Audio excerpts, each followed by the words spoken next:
What's up, everybody? I hope you're all doing well. Today's going to be an interesting topic. It's something that kind of relates to me personally and what I do for work, and so I wanted to kind of run through this. I think it'll be interesting, and part of it's going to deal with kind of how cinema has been recently, the movies that are coming out in movie theaters, and kind of the quality that I've been experiencing recently. I kind of wanted to go through that a little bit, as well as how it relates to some of the things that I've been experiencing on YouTube as well. So as somebody that's really interested in video and cinema and that kind of stuff, I ended up watching a lot of tutorials, a lot of guides online about that art form. And there's a lot of videos out there teaching people how to get the cinematic look, or this kind of filmic look is what it's usually titled as. A lot of these videos and tutorials will kind of talk about simple things like adding black bars to the top and bottom of your footage, maybe adding a color grade that pushes the highlights into orange and the shadows into teal or blue, maybe adding a little bit of contrast or slowing the footage down. And while these videos are really good and they help a lot of people out, for me when I watched them, I felt like there was something missing. That those kinds of tips and tutorials were kind of leaving something out, that there was something that was missing from that equation, and something missing from the whole experience in general. And to go a step further than this, on YouTube, there's a lot of videos out there that have that kind of format, that have that kind of filmic look or that cinematic look, but there always feels like there's something that's missing there as well. They may have great looking visuals and really flashy kind of graphics and stuff like that, but I've found in a lot of these videos that focus solely on just the look, that sometimes the content itself is lacking, and there's something missing entirely, not on the production side, but on the information side of things. And in this way, when I kind of go through that content and when I watch it online, it seems like that content's lacking as well. That I kind of get desensitized to the flashiness and everything that's going on in the video, and at the end of the day, that I just kind of get nothing out of it, and it's not really that enjoyable for me. And of course, my definition of flashiness and the way that I kind of look at this stuff and review it by saying that it doesn't have a lot of content or actual meaning to it, that may be a definition that's completely different than yours, but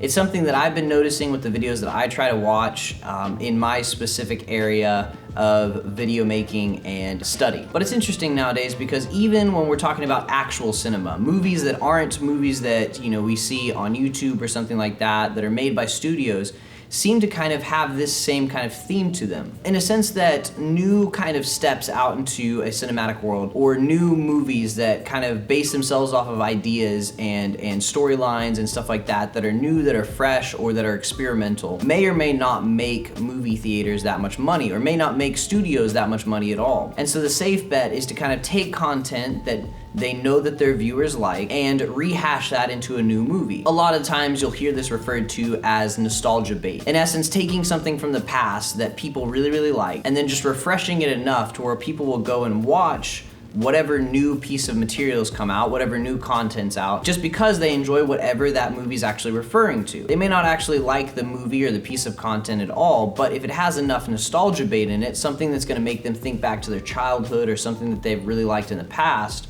it'll still make people go out and buy that kind of content. Now, I wanna make the note that I don't think that any of these things are inherently bad. I mean, it is what it is. Like, that's what people do. And if movie studios and theaters are gonna make the most money by just rehashing old content and refreshing it enough so that people will go buy it, and that's a safe bet, then by all means, you know, that's their prerogative. That's what's gonna be in their best interest. And that's what they're allowed to do completely on their own free will. But a YouTuber named Mark Bone pointed out something that I thought was really interesting and that adds a lot to this conversation. Basically, he said that the term cinematic or filmic doesn't actually just mean putting black bars and having a specific color grade. That it also refers to, in the same term, the content that's being presented on screen. In a sense that even if you have the right look, that it won't be cinematic unless what's on screen actually means something. To kind of exemplify what I'm trying to talk about, or maybe give some context to it, cinematic looks are usually used to kind of emote certain feelings in the audience. They're used to kind of make people feel like they're watching a large production or a higher budget movie or experience. It's basically the same as nostalgia baiting, just in a different way. But the problem with this is that the experience that they're harkening back to probably had some meaning associated with it. In a sense that what was going on screen actually mattered at that point, that there was a storyline, that there was something that was going on that mattered, and that's why people enjoyed that in the first place. And just rehashing it like movie studios do isn't going to add anything new to the experience and isn't gonna make it any better, and in a sense it might end up making the people watching it become desensitized to the whole experience entirely. Using nostalgia as a way to kind of bait audiences into watching videos isn't going to sustain an audience.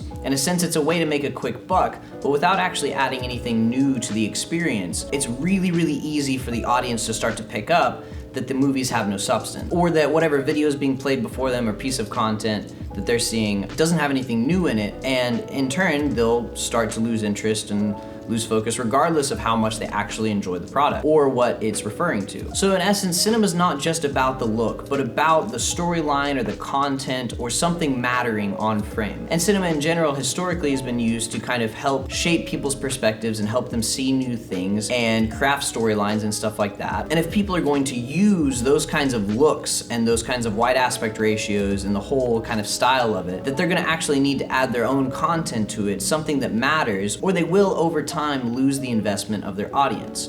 If there's nothing to invest in, then the audience is going to have a hard time investing themselves into what they're seeing. And this may not be something that bothers everyone, but it's something that's been sticking out to me recently because I've seen a lot of YouTube videos that do this, and I've seen a lot of movies that do this. They really focus on bringing back a kind of feeling or emoting something from the past by using, a specific color grade or by a specific aspect ratio, maybe a specific storyline, or just flashing an image up on screen of a character that, maybe I know from my childhood or somebody knows from their childhood to kind of keep interest in the movie. But over time, I get really desensitized to this. I get kind of fatigued by what I'm seeing on screen, and I end up losing interest entirely, which is really tough because this is one of my favorite things to do. I love watching movies, I love seeing new storylines and new perspectives, and to have that kind of diminish over time and me kind of lose interest in that because of all of this minutia or just white noise in a sense, it's kind of sad. I like experiencing art and its opportunity to change people. Somehow videos have this amazing hold on people, and they really have the chance and the opportunity to shape perspectives and give people new ideas and new perspectives on how the world works,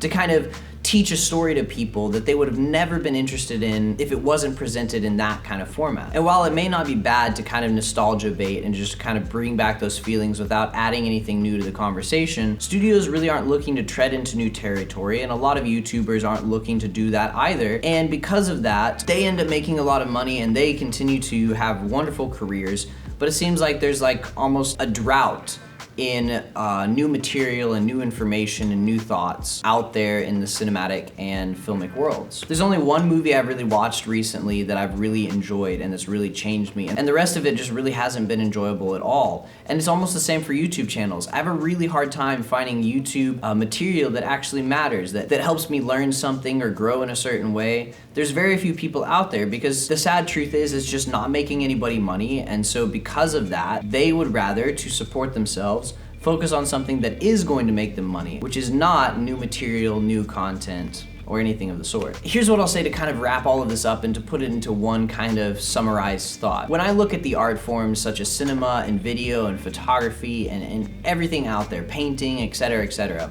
I look at them and I see the potential to make a difference in people. There's unique ways that every art form impacts people, and I think that it's a waste for those things to just go kind of unused, in a sense that they're just used for money instead of for making a difference. It hurts sometimes to see some things that could be super influential and make a big difference really just be used in an entirely different way. And it's something that I never feel fulfilled by watching, and something I don't ever feel fulfilled making. It's cliche, but I'll mention this statement anyways. With great power comes great responsibility. And while that statement itself, comes from Spider-Man and it's nothing that actually adds any kind of argument or reason to what I'm trying to say, it's something that I look at and I strive for in my personal life. In the sense that when I'm trying to create art or when I'm trying to create something that matters, I want it to actually matter. I don't want to just make money from it. I want to do something that makes a difference, that does the things that I was talking about earlier that art can do. Show people new perspectives, lead them down a journey or a path of thought that they've never gone down before. Maybe just help them learn a new piece of information that they've never learned before and wouldn't have been able to learn outside of this format. And I'll say that I think that there's a lot of people out there that won't learn certain things if it's not presented them in a certain way, that they won't learn it or experience it unless it's played out on a screen for them. And while I don't really have any cinematic content myself, and obviously this channel is really young and I'm still kind of working with my format and trying to get better in general, this is what I want to do. I want to be somebody that puts out stuff that matters. And I don't want to just chase dollars, because I really don't think at the end of the day that matters. That at the end of the day, it's much more beneficial and useful to give something to people that matters, that will help them, versus just trying to make something for myself that will make me money. So maybe in your personal life, you have something that you're really passionate about and that you really, really want to strive for, that you want to do, and you want to do it differently than everybody else has done it before. I would definitely encourage you to look at your space and the people that are around you and what they're doing, and critique whether it's actually mattering, or if it's just there to make money. And if it is, awesome, that's amazing. And if you want to do that, that's totally great. But if you want to make a difference, make sure that what you're putting into your work actually matters. That even if it doesn't reach anyone at this moment, and even if it doesn't go anywhere, that maybe you kind of invest for your future, in the sense that you put the work in now to make sure that what you do matters, so that down the road, when you do get some popularity or acclaim, or grow a kind of following, or have a sphere of influence and people that you kind of can speak into, that the work that you do matters to them and actually helps them grow in their lives, or shows some of your personal experiences that maybe nobody else has experienced, or maybe leads them down a path that they never could have gone down before. At the end of the day, I could use my videos to make a lot of money and try to do my best to kind of set myself up for the future. And you know, I may live a great and wonderful life, and it may be awesome. There's also a chance that me doing that won't get anywhere, because I may die before that, or the economy may crash, or another world war may break out, and I may not ever have the opportunity to use the resources that I've saved up for the future. So instead, I want to do what I can to make the most of the now. And I want to do what I can to put stuff out there that, even if it's in its beta form and it's not the best, that I try to make it matter, and I try to put all of my effort and energy into it. Because if I do that, and even if it just reaches one person, or it helps me in conversations that I have IRL with other people, then I've actually impacted somebody beneficially and helped them out. And for me, that means much, much more than setting myself up for the future. Maybe I got a little bit rambly, maybe I started to say some stuff and repeat myself, but hopefully you guys get what I'm kind of talking about. Maybe this helps you out a little bit in working with your art form or what you do. Regardless, if you have any thoughts or opinions or ideas, maybe you disagree with me, feel free to share that in the comments and discuss it. I'll definitely make follow-up videos if that's something that's needed. I appreciate you guys. You're awesome. You're amazing. I love each and every one of you, and I will see you guys later.